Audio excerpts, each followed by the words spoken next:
las calles de Londres. El año es 1665.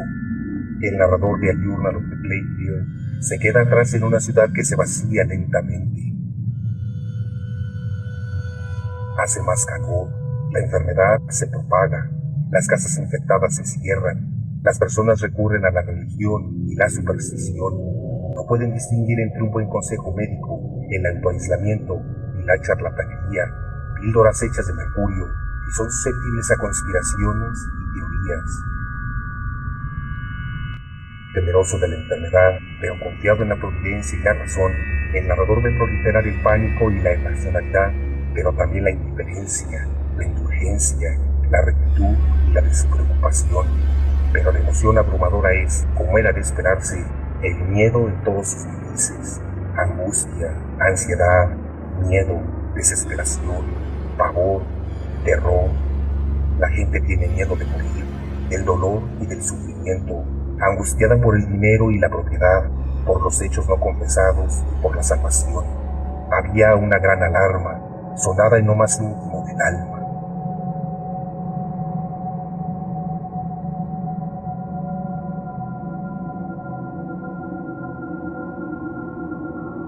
Así narraba Daniel Defoe en una de sus obras lo que parecía ser ficción, pero que en realidad pasó en partes de Europa en el siglo XVII.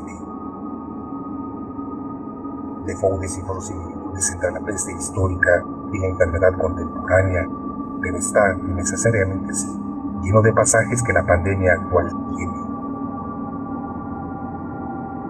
Siglos después parece resonar: lugares desocupados, apartamiento de infectados, suspensión de reuniones públicas, temor por la vida, compasión, esperanza y disputa sobre el mejor curso de acción.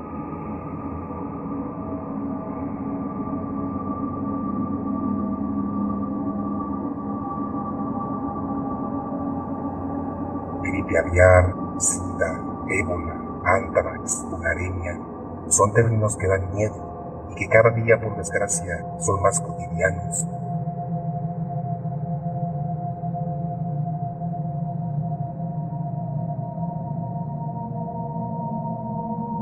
Sin embargo, hay lugares donde ya no espantan, y ya no espantan porque ya no hay nadie en estos lugares quien pueda escuchar estas noticias. Son pueblos muertos, pueblos que fueron abandonados repentinamente una noche cualquiera por todos sus habitantes. A algunos les dio cierto tiempo de hacer unas cosas comunes, otros ni siquiera pudieron hacerlo, no tuvieron tiempo. Son pueblos y aldeas marcados por las epidemias, por las pestes. En leyendas de siglos posteriores se hablaría de visitas de espectros, de serpientes que devoraron a todos, o incluso de hormigas o arácnidos de algunos lugares que, como este, se convirtieron en absoluto desierto.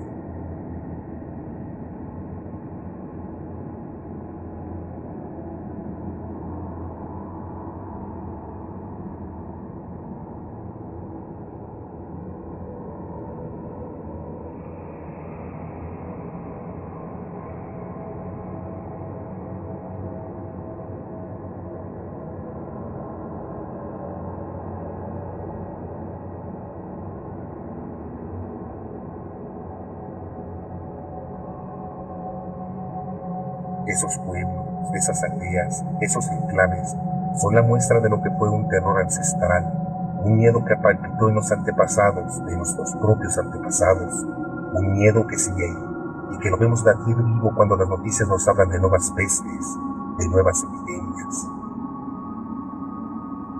Angustia, incertidumbre, temor, las peores sensaciones inundan al ser humano ante la amenaza de una plaga.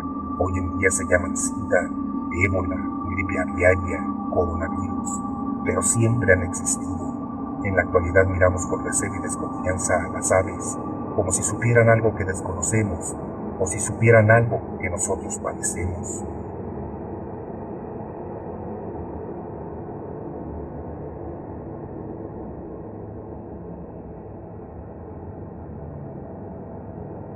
Lo cierto es que desde los orígenes de la humanidad han recorrido el mundo como auténticas depredadoras de hombres y mujeres, pero ninguna de ellas fue tan destructiva como la que asoló al hombre a mediados del siglo XIV. Nada ni nadie ha atacado con tanta virulencia a la raza humana como la peste negra.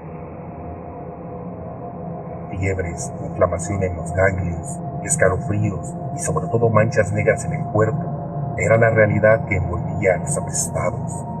En un principio muchos creyeron que se trataba de un castigo de Dios para hacer pagar al género humano tantos siglos de pecados. Los más creyentes se flagelaban creyendo que así obtendrían el perdón divino. El resto se dedicaba a huir de los infectados, como si estos fueran enviados del maligno. Más adelante, se buscaron causas más terrenales, culpando a pobres y mendigos de propagar la enfermedad, y así empezaron las persecuciones, las venganzas y las enormes hogueras alimentadas por cuerpos humanos. La trágica verdad nada tenía que ver con todas estas teorías, al parecer, y aunque no todos los expertos se ponen de acuerdo, el germen estaba en un animal que ha estado presente en las pesadillas del hombre desde los tiempos más remotos, la rata. La temible pandemia aniquiló en Europa a 25 millones de personas. Para algunos estudiosos, este apocalipsis significó el trágico fin de la Edad Media. Desde entonces el temor de un regreso de la muerte negra sigue flotando en el inconsciente colectivo. Todo este terror, todo este miedo que vivían las personas en la época de la peste negra, quedó reflejado de manera providencial en muchos libros y en muchos cuadros.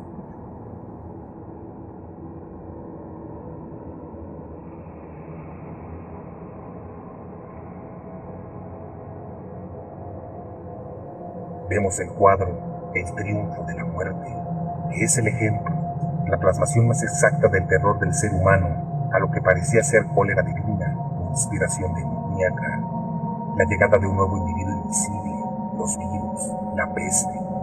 Los esqueletos aparecen casi inundando la tierra, atacando y enterrando a los seres vivos, dando un giro de la lógica de la vida y la muerte. Imágenes de un tiempo pasado, pero que nos recuerda a un miedo a los enemigos invisibles que pululan por el aire, que se expanden con el aliento.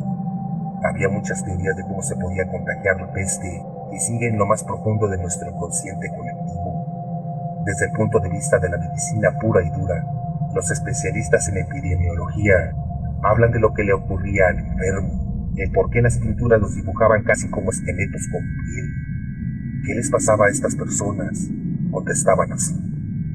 Después de producirse la picadura de la pulga de la rata, el paciente comienza a tener un cuadro de fiebre, malestar general, náuseas, vómitos, diarrea. Luego comenzaban a salir lo que se conocían como bobones, que son los ganglios linfáticos que se inflaman. Luego se abren al exterior y comienzan a supurar. El tratamiento, que entonces no había, va a más, llegando a tener anemia, deshidratación, delirio y finalmente llevaba a la muerte.